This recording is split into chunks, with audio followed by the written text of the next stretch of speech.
18.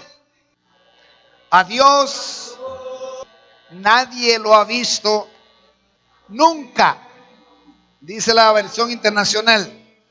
El Hijo unigénito, que es Dios y que vive en unión íntima con el Padre, nos lo ha dado a conocer.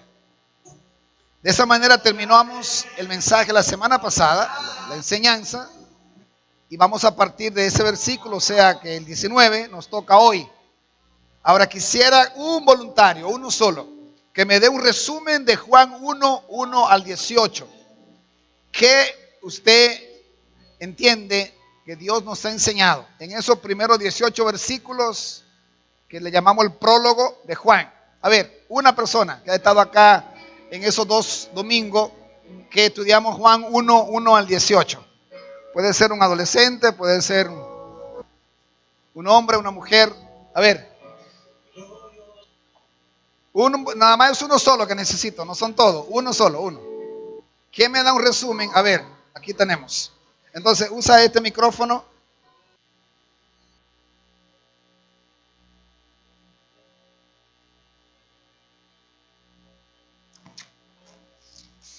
Que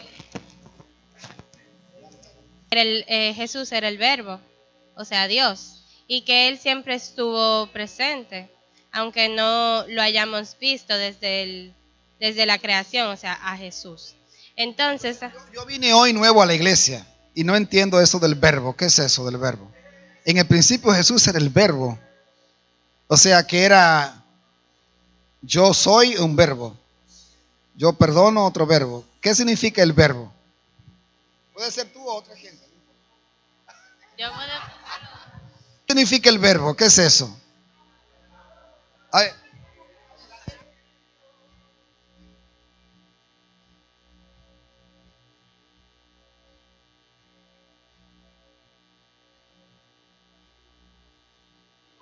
Dijimos eso, que era acción. Gramaticalmente un verbo es una acción, pero ¿qué es lo que explicamos del verbo en Juan 1, 1 al 18? A ver, la palabra.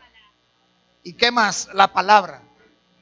La palabra, yo vine nuevo hoy, no entiendo eso. ¿Qué es la palabra? Lo principal, la esencia. En el principio era el verbo y el verbo era Dios. Entonces, ¿quién era el verbo? Jesús. Jesús es el verbo. Jesús es la palabra que se habló en Génesis 1:1, pero Jesús es el verbo. Porque ¿cómo sabemos que se aplica a Jesús en esos primeros versículos? ¿Cómo lo sabemos? ¿De qué se habla en los siguientes versículos? De que Él es el Hijo unigénito, muy bien. De que era la luz, ¿qué más? Que estaba en el principio. Entonces habla de una persona, no de una acción, de una persona. Y esa persona era... Ok, entonces en el 18, para hacer la transición, dice, otra vez, si lo ponen en la pantalla le agradezco. Dice en el versículo 18, a Dios nadie lo ha visto nunca. El Hijo unigénito, de lo que decía Napo acá, Napo tercero, que es Dios y que vive en unión íntima con el Padre, nos lo ha dado a conocer. O sea, ¿quién nos revela al Padre? El Hijo.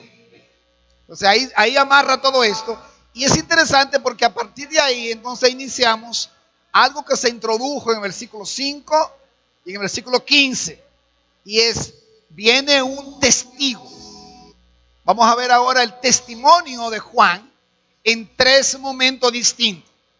Ahora es interesante que parece que lo que Juan nos va a presentar, Juan el apóstol, el escritor, nos va a presentar sobre Juan el Bautista, se dio en una semana, Juan y Jesús. O sea que estamos ante la posible narrativa de una semana muy intensa, de una semana poderosa, de una semana de mucho testimonio sobre todo lo que hemos visto en los primeros versículos. Entonces ahí comenzamos a leer, versículo 19 hasta el 28. Este es el testimonio de Juan. cuando los judíos de Jerusalén enviaron sacerdotes y levitas a preguntarle quién era, no se negó a declararlo, sino que confesó con franqueza: yo no soy el Cristo. ¿Quién eres entonces?, le preguntaron. ¿Acaso eres Elías? No lo soy. ¿Eres el profeta? Y los que están en la historia tienen mucha claridad de esta pregunta, ¿verdad? Porque hoy estudiaron ese texto de Deuteronomio. ¿Eres el profeta? No lo soy. Entonces, ¿quién eres? Tenemos que llevar una respuesta a los que nos enviaron. ¿Cómo te ves a ti mismo? Yo soy la voz del que grita en el desierto: enderecen el camino del Señor, respondió Juan, con las palabras del profeta Isaías. Ahí él cita Isaías 43. Algunos que habían sido enviados por los fariseos lo interrogaron: pues si no eres el Cristo, ni Elías, ni el profeta, ¿por qué bautizas? Qué interesante pregunta. Yo bautizo con... Él no le respondió por qué bautiza. Simplemente dice: yo bautizo con agua, pero entre ustedes hay alguien a quien no conocen y que viene después de mí, al cual yo no soy digno ni siquiera de desatarle la correa de las sandalias. Todo esto sucedió en Betania, al otro lado del río Jordán, donde Juan estaba bautizando. Ok, vamos a ver si ponemos en una perspectiva histórica, narrativa de lo que aconteció. Aunque aquí no lo dice, ya Jesús se había bautizado. Así que estamos hablando aquí de un periodo después que Jesús aparece, que es bautizado por Juan. No lo narra Juan, lo narran otros evangelistas. Entonces Jesús, después de bautizado, se fue al desierto. ¿Recuerdan eso o lo saben? ¿Saben eso? Jesús fue tentado en el desierto por 40 días. Así que él pasó 40 días, 1 o 2 días más, entre ida y venida. Después de esos días es que Jesús aparece en escena aquí en Juan. Ahora, antes de Jesús aparecer, hay un cuestionamiento acá. Y se le pregunta a Juan. Y hay 3 preguntas importantes acá. La primera de ellas: ¿quién era? Pero de una vez le dicen: ¿eres tú? Bueno, él dice que él no es el Cristo. Entonces, ¿quién eres? Número 1, ¿eres Elías? A ver, ¿por qué le preguntan si es Elías? ¿Por qué? ¿Alguien sabe así rápidamente? Sin pensarlo mucho, si lo sabe lo dice. A ver. Había una profecía. ¿Quién dio la profecía? No tiene que saberlo necesariamente, no es un examen, pero quiero llevarlo allá. ¿Quién? Profeta. Malaquías. Ok, Malaquías había profetizado de que vendría Elías. ¿Por qué los judíos pensaban que Elías volvería? Porque Elías no murió. Elías fue llevado al cielo sin morir. No murió, fue arrebatado. Entonces, en la creencia judía popular, porque no había en sí más que una profecía, ellos pensaban que Elías volvería porque Elías no había muerto. Y no entendían la profecía, como Juan lo va a explicar. Porque Juan dice: yo no soy el Elías, pero Jesús dice en Mateo: él es el Elías que había de venir. ¿Cómo así? Espera. Juan dice que no y Jesús dice que sí. Entonces la respuesta no es que hay una contradicción, sino que Juan dice: yo no soy literalmente el Elías. Jesús dice: vendrá, él es el Elías, en el sentido de que viene a predicar, en anunciar un mensaje muy parecido al que Elías predicó, en un contexto muy parecido, en el desierto. De hecho, el personaje es muy parecido a Elías, su forma de hacer. Pero no está diciendo él es literalmente Elías. Jesús dice: él encarna el mensaje que Elías predicó. En ese sentido, sí, el pasaje aclara un poquito ahí. Es decir, que el judaísmo pensaba que ese Elías iba a venir a encarnarse de nuevo, que él estaba por ahí, no murió, estaba en el cielo, estaba en algún lugar, pero que él volvería antes que el profeta, que vamos a ver más adelante, viniera. Entonces esa es la pregunta. Y Juan dice, no, yo no soy Elías. Entonces, ¿cuál es la siguiente pregunta en orden lógica que hay que hacerle a este personaje? ¿Eres tú entonces el profeta? ¿Cuál profeta? Deuteronomio 18, versículo 15 en adelante, lo estudiamos hoy en la historia. A Moisés se le profetiza, se le promete que un descendiente, un profeta vendría parecido a Moisés. De hecho, los judíos pensaban que ese profeta tenía que ser como Moisés, que sacó al pueblo de Egipto de la liberación. Es decir, que el profeta que viniera tenía que liberar al pueblo. Y Israel era gobernado ¿por quién? Romanos. Es decir, que en la mentalidad judía del tiempo, ellos esperaban a un libertador igual que Moisés, que simplemente dijera, deja ir a mi pueblo, sal de aquí, y si hay problema, entonces vamos a orar para que hayan plagas. No sé si me están siguiendo. Esa es la mentalidad. Queremos un profeta. Bueno, había una promesa de que vendría un profeta. Vendría un hombre con autoridad, pero para el judío era más una autoridad política, una autoridad que iba a juzgar. No entendían la otra parte. Siempre mirando, los seres humanos somos expertos en mirar lo que nos conviene. Lo que nos conviene. Por eso, los que están estudiando la historia entienden que tiene que venir Jesús y abrirle los ojos aún a sus propios discípulos, camino a Emaús. Porque ellos no entendían.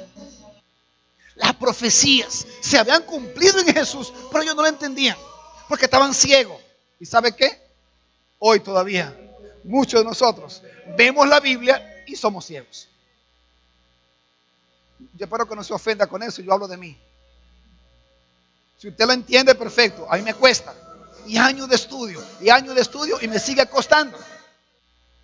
Porque es difícil muchas veces entender lo que está en un mundo completo de narrativa y de un plan divino, pero yo lo veo, como decíamos hoy en el grupo, desde aquí abajo y Dios lo ve desde arriba. Dios tiene una historia primaria, pero yo lo veo desde la historia secundaria.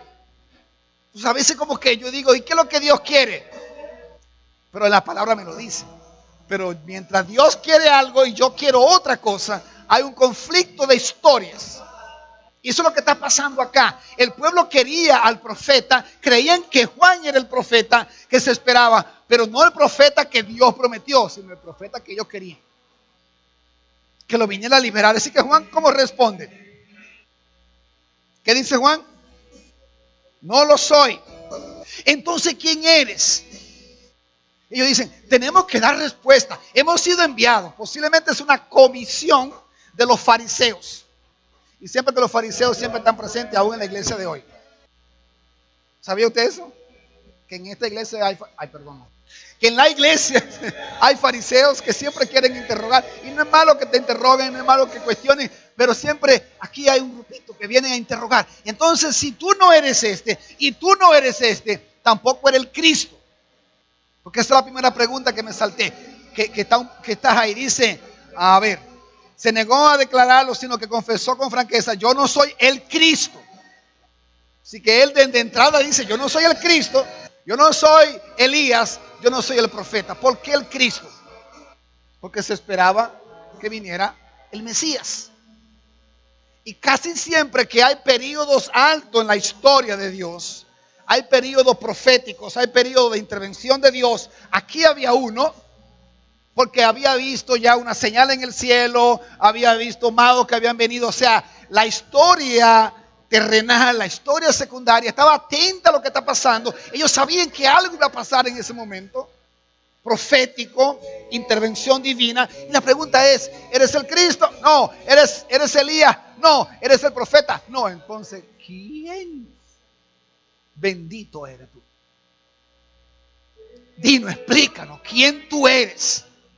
Entonces, él responde, yo soy la voz del que grita en el desierto. Es lo que hace que le cita a Isaías 40. Le cita a Isaías. Yo vengo a preparar el camino. Alguien detrás de mí viene. A él es que hay que prestar atención. Así que, ¿cómo comienza el pasaje? Este es el testimonio de Juan. ¿Cuál es el testimonio de Juan? ¿Cuál es? ¿Lo resumimos? ¿Están aquí, hermanos, o no? Yo le estoy dando participación, así que ayúdenme, por favor. ¿Cuál es el testimonio? Alguien me resume. ¿Cuál es el testimonio de Juan? ¿Qué es lo que Juan dice? En resumen. A ver. ¿Cristo qué? Ok, ¿qué es lo que acabamos de ver? ¿Cuál es el testimonio? Porque dice, este es el testimonio de Juan.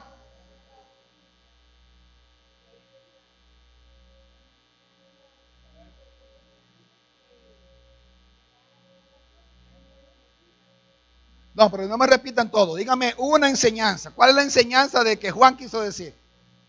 ¿Qué fue lo que Juan quiso decir, Jan? Dime, a ver. ¿Qué es lo que Juan quiso decir? Tú estabas muy atento. Dime tu verdad. Lo que tú entendiste. Ah, Laura. ¿Qué tú entendiste? Micael.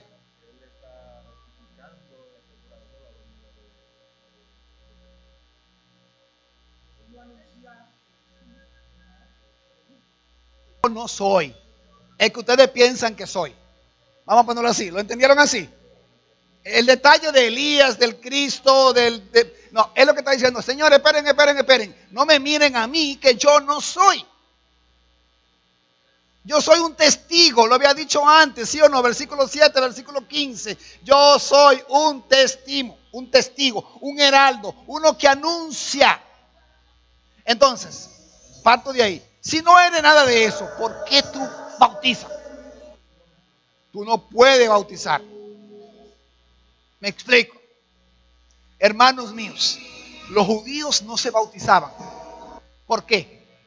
Porque ellos se consideraban el pueblo especial de Dios, puro. De hecho, ¿qué estudiamos hoy? De Éxodo 19, en la historia. Una nación santa, un reino de sacerdotes. Ellos no se bautizaban porque ellos eran la nación de Dios. Entonces nadie podía bautizar, excepto el profeta que vendría. El que vendría lo bautizaría. ¿Por qué? Porque iba a haber un cambio radical. Ellos iban a cambiar su mentalidad total. Entonces el cuestionamiento de por qué bautiza es correcto. Si tú no eres el profeta, ¿quién te dio autoridad a bautizar? ¿Qué le parece? Entonces mire lo que responde Juan. Yo bautizo con agua. O sea que no valía para nada. Yo bautizo con agua, porque soy un anticipo, soy un testigo. Lo que quiero que ustedes entiendan es, preparen su corazón porque viene el Mesías. Eso es todo. Preparen su corazón porque viene Elías. Preparen su corazón porque viene el profeta. Pero yo no soy. Es decir, que mi bautismo es en agua, pero, y aquí viene el anuncio, entre ustedes hay alguien que yo no a quien no conocen, y que viene después de mí, al cual yo no soy digno ni siquiera de desatarle la correa de las sandalias. Todo esto sucedió en Betania y ya esa es otra historia. Entonces, ¿cómo resumimos ahora la lección? De aquel lado que quiero que participen ahora. ¿Cómo resumiríamos tu versículo? Richard, dime. ¿Cómo lo resumiríamos? Listo. Y Juan lo está diciendo delante de sus propios discípulos. Por eso el siguiente escenario es entendible desde ese punto de vista. Él está proclamando y le dice, yo no soy, yo vine a hacer esto. Y los discípulos de él, de Juan el Bautista, lo están escuchando. Ahora dice acá que esto aconteció en Betania. Pero esta Betania dice que era al otro lado del Jordán, no la Betania que está en Galilea, más arriba. Es decir, que no es la Betania, para aclararlo un poquito, de Lázaro, de María, de Marta, no es la misma. Es otra Betania que tristemente en algún momento de la historia, el siglo pasado, se pensaba que era Betábara. Pero ahora se ha descubierto de que en sí había un lugar que se llamaba Betania. ¿Sí? Betania de Judea, Betania de Perea. Dos lugares en el mismo Israel. Es decir, que para que sepan, pues si alguien dice, no, es que esta es la Betania de Juan, perdón, de Lázaro, no, porque está en Perea, está en el oeste del Jordán. Salto ahora, o vamos ahora al segundo párrafo. Al día siguiente. Es decir, que todo eso aconteció en un día. Toda esa discusión, esa interpelación a Juan aconteció en un día. Siguiente día, segundo día, Juan vio a Jesús. ¿De qué acaba de él decir? Viene alguien, hace la introducción, ahora dice, vio a Jesús que se acercaba a él y dijo, aquí tienen al Cordero de Dios que quita el pecado del mundo. De este hablaba yo cuando dije, después de mí viene un hombre que es superior a mí, porque existía antes que yo. Yo ni siquiera lo conocía. Pero para que él se revelara al pueblo de Israel, vine bautizando con agua. Juan está más claro que todos los fariseos, que los saduceos. Y déjenme decir algo más claro que los siguientes discípulos de Jesús. Porque hasta aquí Jesús no tiene discípulos. Juan estaba clarísimo de su papel. Solo un testigo. Tanto así que mire lo que sigue diciendo. Juan declaró, vi al Espíritu descender del cielo como una paloma y permanecer sobre él. ¿Cuándo pasó eso? Cuando Juan lo bautizó, 40 y pico de días antes. No se narra en el Evangelio, pero los demás evangelios sinópticos, Lucas, Mateo y Marco lo narran. Aquí no se narra, pero eso aconteció. Y Dios, entonces dice, yo mismo no lo conocía, pero el que me envió a bautizar con agua me dijo, aquel sobre quien veas que el Espíritu desciende y permanece es el que bautiza con el Espíritu Santo. Yo lo he visto y por eso testifico que este es el Hijo de Dios. Amén, hermanos. Sencillo. Jesús aparece en escena y Juan aclara la situación. Repite lo que habíamos visto ya, por eso no voy a detener mucho tiempo acá, porque es una repetición de lo que ya vimos en los primeros 18 versículos. ¿Qué dice? Yo soy, Él es el Cordero de Dios. Dice, aquí tienen al Cordero de Dios que quita el pecado del mundo. Dice, yo mismo no lo conocía y lo dice 2 veces. Y al final dice, pero yo testifico que Él es el Hijo de Dios. Ok, entonces, Abellán, una pregunta que tienes. Ok. Él dice que si Juan llama a Jesús como el Cordero. Claro. Sí. Sí.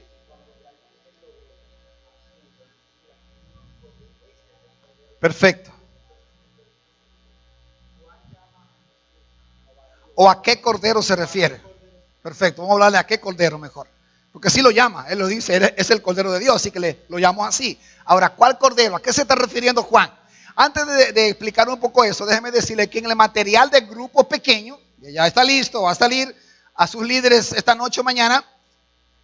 Ese material hay una pregunta y dice en este pasaje hasta terminar, vea los versículos y escriba una lista de todos los títulos que se le dan a Jesús, y uno de ellos es el Cordero de Dios, Rabí, Maestro, el Hijo del Hombre. Y hay una lista que los primeros discípulos y Juan están dando acerca de Jesús. Pero hablemos del Cordero de Dios. ¿A qué se refiere el Cordero de Dios? ¿Quién me ayuda? Wow, santo Dios. Ok, tengo una limitación de audífono, así que vamos a hacerlo así. Vamos a ver, de micrófono, perdón. Bueno, había una profecía que hablaba sobre que aquel que iba a venir iba a ir al matadero como un cordero. Entonces hablamos de Isaías, ¿no? Ahora, hay otros autores que dicen que no, que es Génesis 20. Cuando Abraham va a sacrificar a su hijo, Isaac, que es un cordero, que es como un cordero que sacrifica. Ajá, entonces, algunos autores dicen que está citando Isaías. Otros autores dicen que está citando a Génesis 20, pero hay otros corderos en el Antiguo Testamento. Ajá, ahora sí, vamos a ver. Sí, Éxodo 19. Está hablando de que el Cordero de Dios de la Pascua. Entonces, ¿a cuál de estas referencias Juan está apuntando? Me fascinó la pregunta que hizo Jan, porque hay que saber. Y la mejor explicación es que está tomando todo esto. No está apuntando necesariamente a Isaías o a Éxodo o a Génesis, sino que en la mente de Juan, porque aquí él agrega algo. No el Cordero Pascual del Éxodo, que lo iba a librar de la muerte. No el Cordero profetizado, solamente eso. O no el Cordero físico que sustituyó a Isaac en Génesis 20, 22. Sino el que quita. Hay un cambio. El que quita. Porque en el Antiguo Testamento era el que cubría el pecado. El que podía ser un sustituto, un paliativo. Pero aquí no, aquí dice que lo va a quitar. Y quitar es eliminar. Es ya no más pecado. Así que Juan lo introduce y lo vamos a estudiar ya. La buena noticia es que está algo en el grupo pequeño y la otra noticia es que lo vamos a estudiar más adelante. Porque va a aparecer de nuevo esta expresión. Así que tengan un poquito de paciencia para que hagamos un estudio más profundo con los textos bíblicos y todo en la pantalla o en el material que vayan a recibir en ese momento. Así que él avanza aquí, que él es el que va a venir, el que ha llegado, el Mesías, es el Cordero de Dios que quita el pecado. Ahora, ¿cómo que Juan no lo conocía? Si era su primo. ¿Sí o no? ¿Te gusta la pregunta? 2 veces por lo menos en el pasaje. Dice que no lo conocía. Ok. ¿Cuál es el problema? No se conocían. A ver.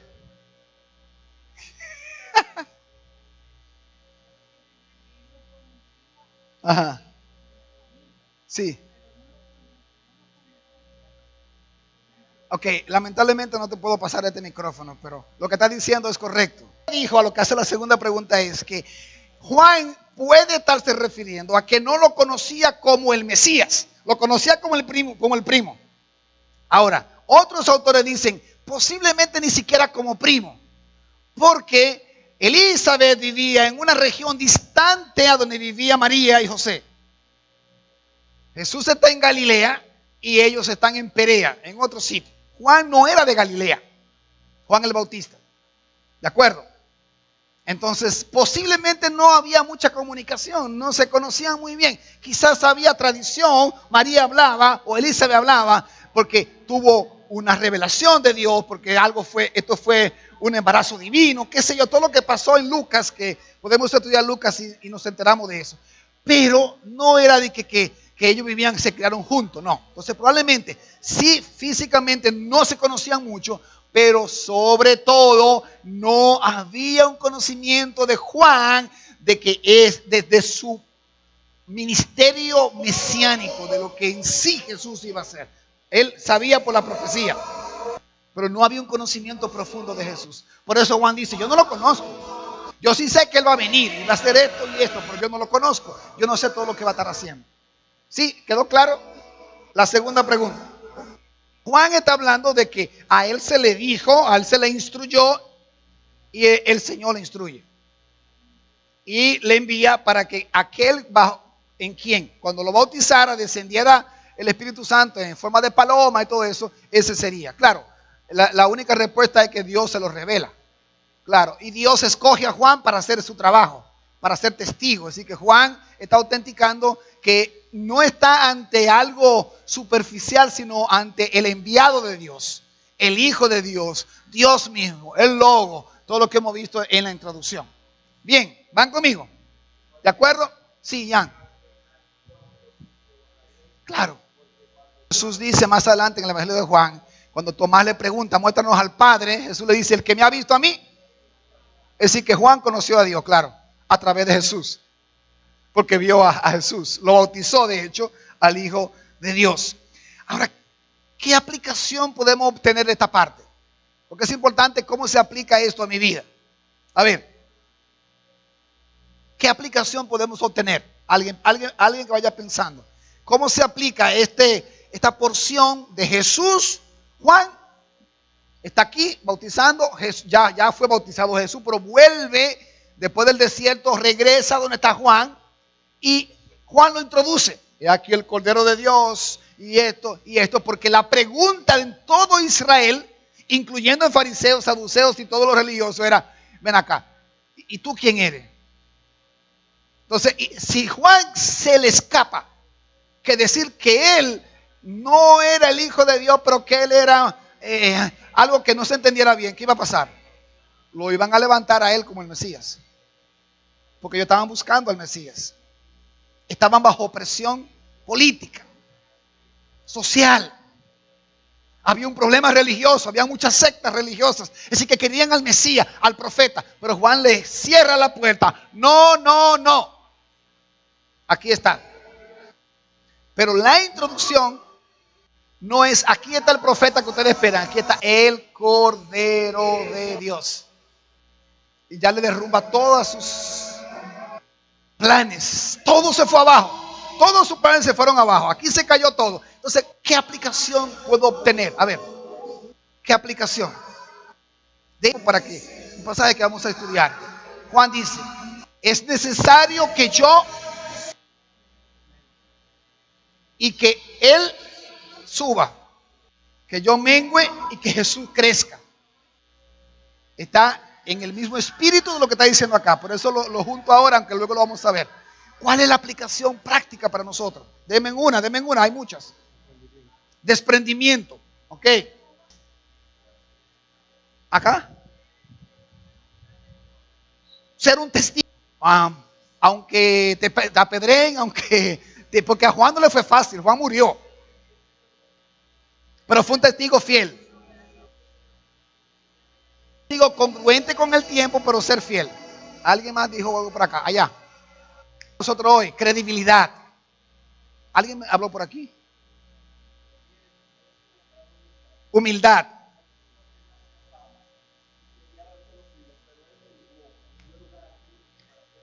De hecho, hermano, vamos a ponerlo en esta manera. Perdóname, Jimmy, que se va a parecer a tu trabajo lo que voy a decir. Pero aquí vamos a tener un concierto, un caso hipotético, vamos a tener un concierto. Y al final del concierto todo el mundo dice: ¡wow! ¡Qué tremendo espectáculo! Desde que yo llegué sentí que me abrazaron, me quisieron, el Señor se movió en el concierto, esas luces estaban apoteósicas, ese sonido fue impecable, los músicos, y de repente Jimmy, ya que mencioné a él, Jimmy hace así. Es que fui yo que lo hice. Pregunta: ¿cuántos Jimmys hay aquí? Levantemos la mano, de verdad, ¿cuántos Jimmys hay? ¿A usted no le gusta llevarse el aplauso? No, esa canción es porque yo la canté. No, esa predicación fue porque yo prediqué. Entonces, la tendencia nuestra no es ser como Juan.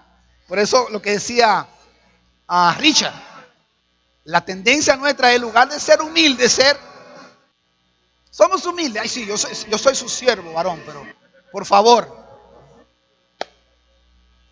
yo quisiera que, si son honestos, reconociéramos eso. Yo creo que es una gran lucha que yo tengo siempre. Sí, José Saldaña. José está muy orgulloso hoy porque tiene a su hijo al lado.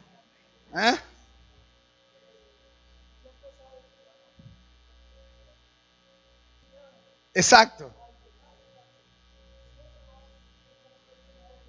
José nos lleva a Adán y Eva y dice que la tendencia nuestra es el pecado. Y es así, eso lo acabamos de estudiar en la historia. Dice: tercer día. Al día siguiente, mire cómo vienen esos párrafos delineados por días. Al día siguiente, Juan estaba de nuevo allí con 2 de sus discípulos. Aquí va a acontecer algo tremendo de lo que acabamos de hablar, de la humildad de Juan y de lo que acabamos de hablar de Juan. Miren qué fenómeno increíble se da acá. Espero que tengamos los ojos para verlo y no tengamos que explicar mucho. Juan estaba de nuevo allí con 2 de sus discípulos. Al ver a Jesús que pasaba por ahí, dijo: aquí tienen al Cordero de Dios. Ahora lo hace a propósito. Ahora lo hace como una introducción a quién esto lo está presentando. ¿A quién le presenta él a Jesús? ¿A quién? A sus discípulos, a los discípulos de Juan el Bautista. Es un desprendimiento total. Cuando los dos discípulos le oyeron decir esto, siguieron a Jesús. Adiós, Juan. Gracias por tus instrucciones. Nos vemos. Jesús se volvió y al ver que los seguían, les preguntó: ¿qué buscan? Título de Jesús que dan los discípulos: Rabí. La respuesta de ellos: Rabí, ¿dónde te hospedas? ¿Dónde te hospedas? Rabí significa maestro. Vengan a ver, les contestó Jesús. Ellos fueron pues y vieron dónde se hospedaba, y aquel mismo día se quedaron con él. Adiós, Juan. Ya no te seguimos a ti, ahora seguimos a Jesús. Eran como las 4 de la tarde. Andrés, hermano de Simón Pedro, era uno de los dos que al oír a Juan, al oír a Juan, habían seguido a Jesús. Andrés encontró primero a su hermano Simón y le dijo: hemos encontrado al Mesías, es decir, el Cristo. Luego lo llevó a Jesús, que mirándolo fijamente le dijo: tú eres Simón, hijo de Juan, serás llamado Cefas. Inmediatamente le cambió el nombre. Ok, ¿qué lecciones aprendemos de acá? Primero, está en un continuo de una semana intensa. Es decir que importante para desde ahora, lo dije el primer día, el Evangelio de Juan, hay 2 grandes semanas. Esta semana y la semana que se va a narrar del capítulo 14 al 21. La gran mayoría del Evangelio de Juan.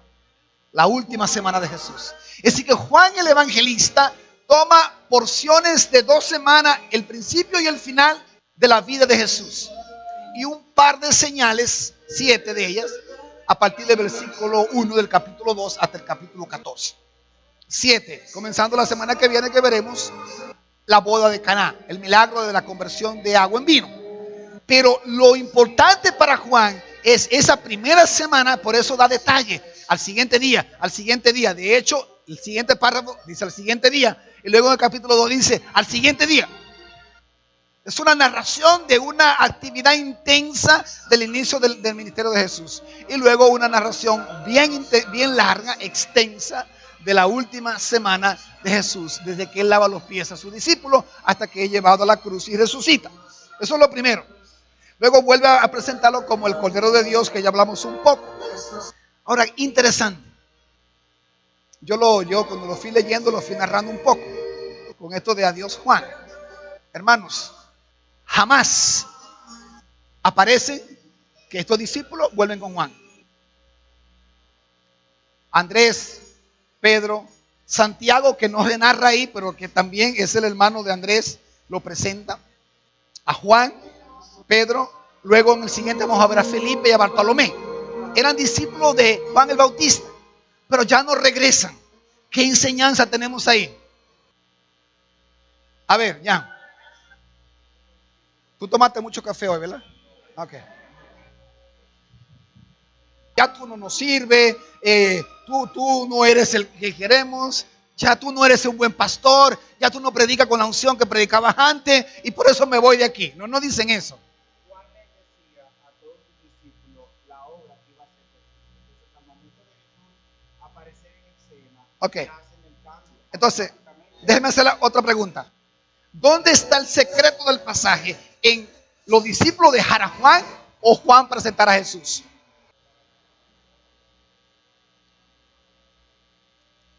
Él se está descalificando como el que ellos querían que se presentara, porque recuérdense que ellos están preguntando por el Mesías, por el Cristo, y él dice, él es el Mesías. Y los discípulos que están oyendo esta presentación dicen, pero ven acá, papá, gracias por decirnos la verdad, te amamos, te queremos, pero tenemos que seguir al Mesías, no al que vino antes. Ya tú, de hecho, Juan prácticamente terminó su ministerio ahí. El ministerio de Juan terminó ahí. Él siguió vivo, luego cae preso y luego le cortan la cabeza. Pero Juan terminó prácticamente su ministerio cuando los discípulos pasan. Yo llego hasta acá en mi capacidad, ahora se lo pongo en manos del Mesías. Y si que los discípulos dejan, y el verbo que se utiliza acá es un verbo que solo se utiliza para el discípulo. Cuando el texto dice, a ver, ellos fueron pues y vieron dónde estaba, y aquel mismo día se quedaron con él. El quedarse con él no era que se iban a hospedar esa noche, era que ya pasaban a ser sus discípulos inmediatamente.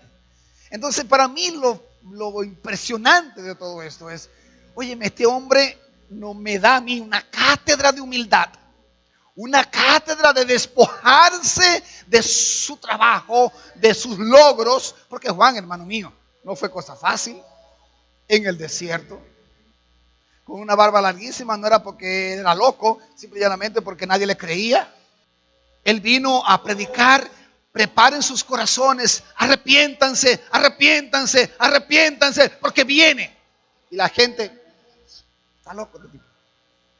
Comía animales silvestres con miel. No le creían, o sea, no fue fácil su trabajo. Ninguno de nosotros estamos preparados para eso. Sin embargo, él dice, yo no soy. Así que se desprende totalmente de lo que podía ser su reconocimiento. Para mí hay una gran lección ahí. Y por supuesto los discípulos fueron ¿qué? Sabios, prestos, están atendiendo cuando la señal cambió para hacer el cambio. Y cambiaron. Otra lección: flexibilidad, discernimiento espiritual.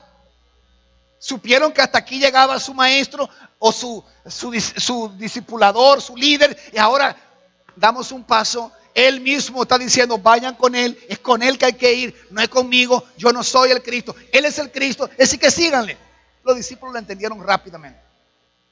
Así que para mí otra gran lección, puesto que él es el Mesías. Resumo esta aplicación, este párrafo así: el Hijo de Dios, el Cordero de Dios, es la única respuesta.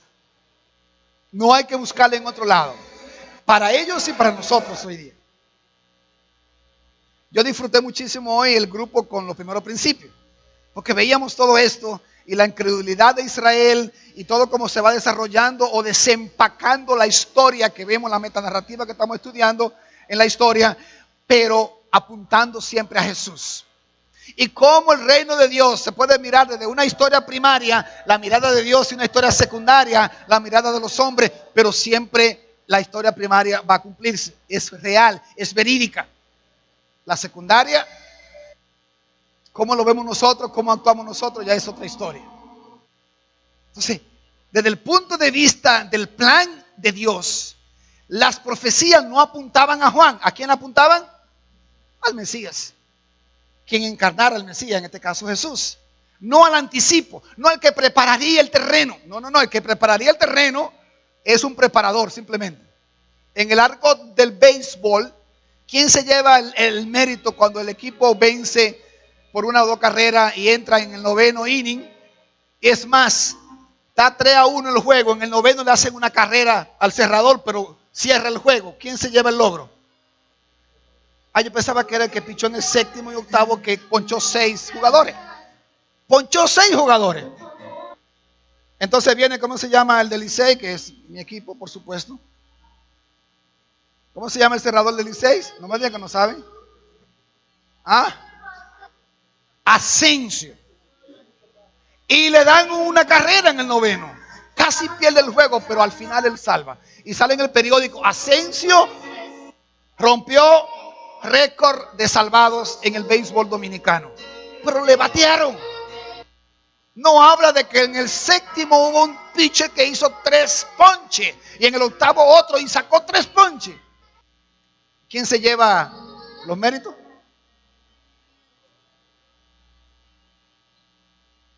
Qué triste. Desde la historia secundaria, Dios tiene un plan desde su historia primaria. Juan no se llevó méritos. De hecho, lo mataron. Bueno, a Jesús también. Pero, ¿cómo muere Juan? ¿Olvidado? Le cortan la cabeza en la cárcel. Jesús se lleva todo el mérito, aparentemente. Tú querías decir algo, perdóname. Te voy a dar hasta el micrófono.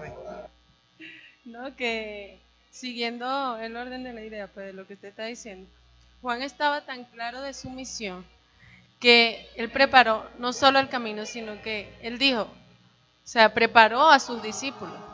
Y ya una vez que ellos se van, yo me imagino ya cumplí mi misión, esto era lo que yo venía a hacer, que es también parte de lo que nosotros tenemos que hacer, porque igual tenemos que seguir preparando personas para cuando el Señor Jesús venga y nos lleve. Amén. Déjeme tomar eso y luego vamos al último párrafo y terminamos. Déjeme tomar esto en dos vertientes. Primero con la familia. A ver si esto funciona ahora porque se me cambió un poco. Bueno, con la familia. ¿Cuál es el rol nuestro, mío como padre y mi esposa, con mis hijos? ¿Cuál es? Que ellos sean reconocidos, que ellos sean mejores creyentes que nosotros, darle herramientas para que mis hijos sean, en otra palabra, ¿sabe cómo me decía ayer mi hijo, Feli David? Y esto no es denigrante, pero me decía el viejito. Y yo me siento joven todavía, pero ¿cómo me ven mis hijos? Como especialmente cuando tú tienes ya 3 hijos adultos. Yo me siento muy joven y la gente cuando ve a otro lado me dice, pero usted está muy joven cuando menciono que tengo 3 hijos adultos. ¿Cómo? Pero mis hijos me ven como un viejito. Ahora, ¿cuál es el rol del viejito? Que ellos ahora crezcan en la fe y que hagan mejores obras y mejor testimonio que el que yo pude dar. Vamos a ponerlo en la iglesia ahora, la otra gran familia. ¿Cuál es el rol de los pastores, de los ancianos, del equipo de liderazgo de la iglesia? Es levantar una generación dentro de ustedes que mañana, cuando yo no esté porque morí por la razón que sea, el trabajo de ustedes y de los jóvenes que surgen sea más poderoso que el trabajo mío o que el trabajo del equipo que estamos en este momento. ¿Sí o no? Sí, es así. Si no lo hacemos así, la iglesia va menguando. Necesitamos, estos muchachos que están acá, no lo podemos ver como, ¡ay! ¿Cuánto molestan? A veces Napito se porta mal, pero Napito ha sido mi asistente de agua, de café, los domingos, y lo ha hecho excelente. De vez en cuando me recoge las cosas, o toma una foto que yo le pido. En otra palabra, él está haciendo su ministerio, pero mañana yo lo quiero ver ya enseñando la Biblia a otros. Y después yo lo quiero ver predicando. Y si Dios lo llama, lo quiero ver ministrando. Entonces yo me siento. Y de abajo lo aplaudo, lo aplaudiré, le diré, le haré porras, como decimos nosotros, a todos aquellos que Dios lo va poniendo en el camino. Ese es el rol nuestro. Yo creo que Juan lo entendió, hermana. Juan no estaba viejito, pero le quedaba poco. Jesús no estaba tan viejo, 30 años, pero nada más le quedaban 3 años.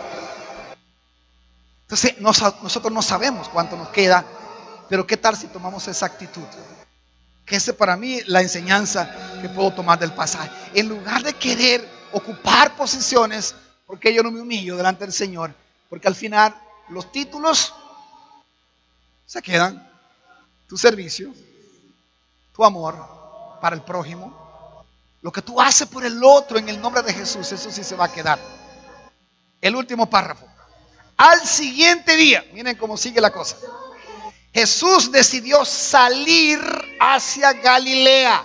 Miren que está en Perea, está por el Jordán y ahora se va a su propia provincia.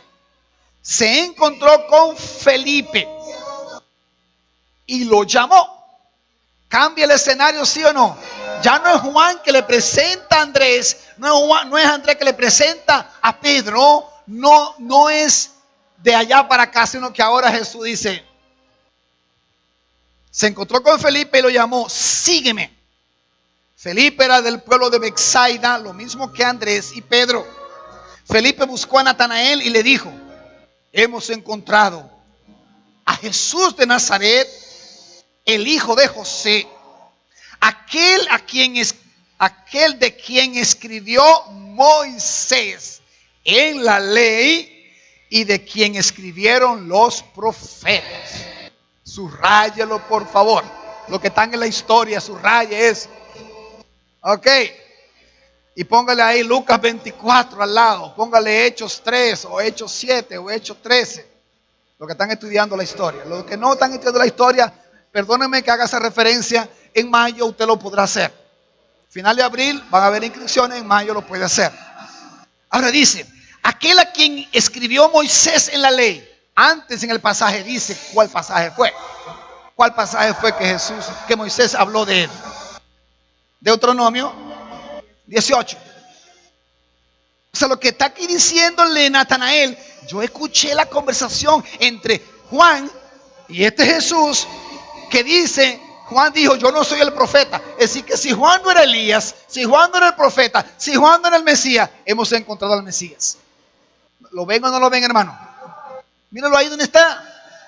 Felipe era del pueblo de Betsaida, lo mismo que Andrés y Pedro. Felipe buscó a Natanael y le dijo, hemos encontrado a Jesús de Nazaret, el hijo de José, aquel de quien escribió Moisés en la ley y de quien escribieron los profetas. Es decir, que ahí tomó desde Moisés hasta Zacarías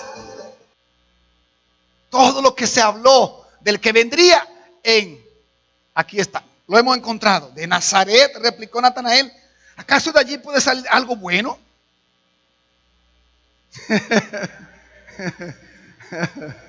De Pedro Brán podríamos tener una iglesia. Si esa gente son entre los más alcohólicos de la ciudad, los más bochincheras, perdón. ¿Dónde está Macy? ¿Macy está aquí? Aquí está. A ver, ¿cómo son la gente de Pedro Brán, hermana? ¿Le gusta la bachata, la bebedera, la lotería, la brujería, el juego y toda esa cosa? ¿Y de Pedro Brán puede salir algo bueno? Claro que sí. Pero aquí está hablando de una profecía de que de Nazaret, de ese pueblito de Galilea, no había ningún renombre en esa ciudad. Sin embargo, mire lo que dice el texto. Ven a ver, le contestó Felipe. Cuando Jesús vio que Natanael se le acercaba, comentó, aquí tienen a un verdadero israelita, incrédulo, que todo lo que usted le quiera poner,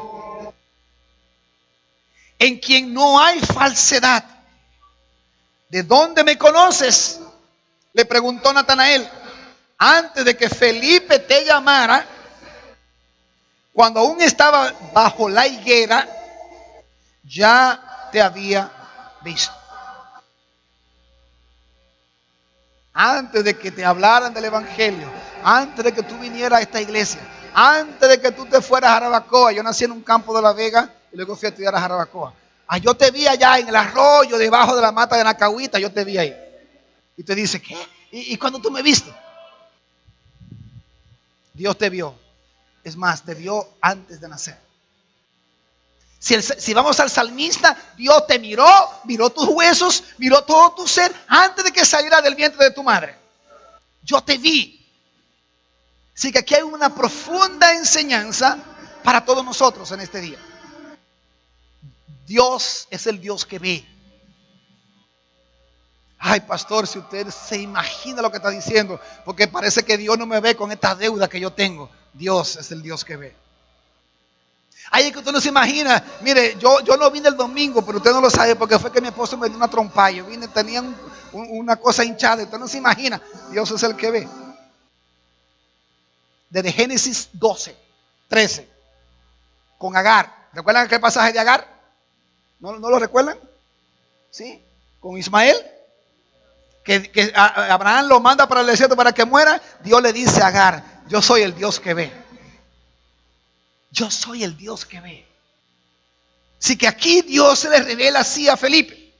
Cuando Jesús vio a Natanael, se le acercaba, comentó, aquí tiene un verdadero israelita en quien no hay falsedad. ¿De dónde me conoce?, le preguntó Natanael. Antes de que Felipe te llamara, cuando aún estaba debajo de la higuera, ya te había visto. Rabí, aquí está el verdadero dominicano. Rabí, tú eres el Hijo de Dios. ¿Por qué? Porque Jesús le dijo la verdad. Él entendió que nadie podía haberle dicho a este hombre que él estaba en una higuera. ¿Y quién sabe lo que pasó en esa higuera? Y Dios le dice, Ahora, ¿qué pasa con nosotros? Cuando viene el milagro, creemos en Dios. Cuando no llega el milagro, ¿sí o no?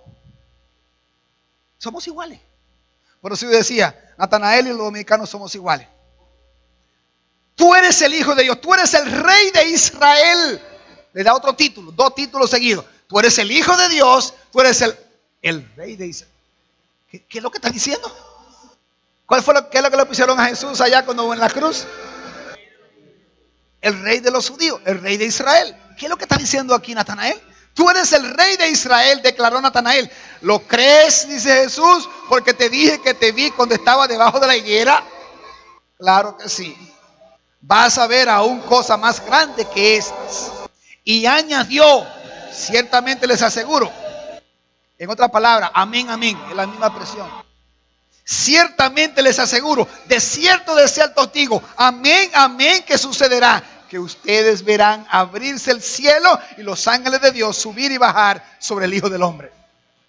Y ahí viene otra discusión que no vamos a entrar. ¿A qué se refiere Jesús en esto? Es aquel pasaje de Jacob, porque la escalera que él vio. Bueno, hay una gran discusión. Lo importante aquí es, o se refiere a lo que va a pasar más adelante, la transfiguración, no sabemos. Lo importante es que ellos van a ver señales y milagros, cosas sorprendentes, mayores que la que le acaba de decir. Comenzando con el siguiente pasaje, convierte agua en vino. Primera señal. ¿Van a ver cosas? ¿Qué? ¿Van a ver cosas qué? Mayores. Van a ver el cielo abrirse y los ángeles subir y bajar sobre el Hijo del Hombre. Entonces, hermano, ¿qué lecciones pudo tomar para finalizar este primer capítulo intenso, para mí muy intenso, de Juan 1?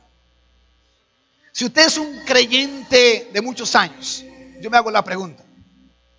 Cuando Jesús te dijo, ven y ve, ¿por qué pasaste? ¿Porque tenía necesidades económicas? ¿Porque tenía necesidades de enfermedad, de salud? ¿Por una crisis? ¿O porque tú estabas buscando al Cordero de Dios? De repente a través de la crisis encontraste al Cordero. Sí. Pero ¿qué ha pasado en tu fundamento de la fe? ¿Qué estás haciendo hoy día como cristiano? Ojo, Efesios 4 dice que si no somos consolidados, si no somos edificados en la fe, cualquier viento de doctrina va a venir y nosotros por ahí no vamos. Los discípulos de Juan no se fueron por un viento de doctrina. Se fueron porque su propio maestro le dijo, Él es el Cordero. Hoy día eso no tenemos problema con eso. Creo que predicamos la palabra. Creo que tratamos de vivir un evangelio integral, congruente en nuestra iglesia. Entonces, ¿qué estás haciendo en este momento con tu vida? ¿Cómo anda tu proceso de crecimiento? Ay, pastor, es que usted exige mucho, es que aquí enseñan mucho, es que piden leer muchos libros, es que piden mucho discipulado. Por favor, denme vacaciones de un par de años. Si el diablo descansara, yo se lo diera. Pero el diablo no descansa. Entonces yo no le puedo dar vacaciones. Yo no tomo vacaciones de estudiar, de leer. Yo no tomo vacaciones de orar. Si usted deja de orar, yo necesito una semana sin orar. No vuelve la siguiente. Porque esa semana el diablo se encarga de destruirlo. No puede bajar la guardia. Es que como creyente la pregunta es, ¿qué estás haciendo para crecer en la fe, en oración, en santidad, en estudio de la palabra? La vida de un discípulo no es un día sí, 5 días no. La vida de un discípulo es todos los días. Un aprendiz. Adolescentes, los adultos y los viejitos también. Amén. Ahora, tú no visitas en la iglesia hoy, en las últimas semanas, en los últimos meses, quizás años, y no has entregado tu vida a Cristo. Yo quisiera poder humanamente meterme en tu vida y tomar como una batidora o uno de esos molinos manuales que usábamos, creo que se usa todavía para moler el maíz, el café en los campos, para comenzar y si tú no quieres avanzar, yo vuelvo y doy la vuelta para que tú avances y rinda tu vida a Cristo. No te podemos obligar. Nosotros somos bastante congruentes. De hecho, los llamados que hacemos siempre a nadie, ni siquiera queremos que piense que te estamos tratando de manipular. Solo quiero empujar un poquito. Solo quiero animar a que tomes una decisión por Cristo. ¿A quién iremos? Veremos eso más adelante. ¿A quién iremos? Solo tú tienes palabra de vida eterna. Solo tú eres el Cordero de Dios. Es a ti. Así que sigamos el ejemplo de Andrés, de Pedro, de Santiago, de Felipe, de Natanael. Luego sigamos el ejemplo de Mateo, que ya no se va a narrar más. Ya lo demás apóstoles tendríamos que buscarlo en Mateo, en Lucas o en Marcos. Ya no aparece. Aquí no es de incluir todo, sino como presentar más o menos la historia de esa primera semana. Así que lo demás ya lo escogió otro escritor. Juan no va a hablar más de discípulos acá. Estos son los 5 discípulos que Juan habla. Imitémoslos a ellos. Imitémoslos a ellos. No se conformen con venir a la iglesia.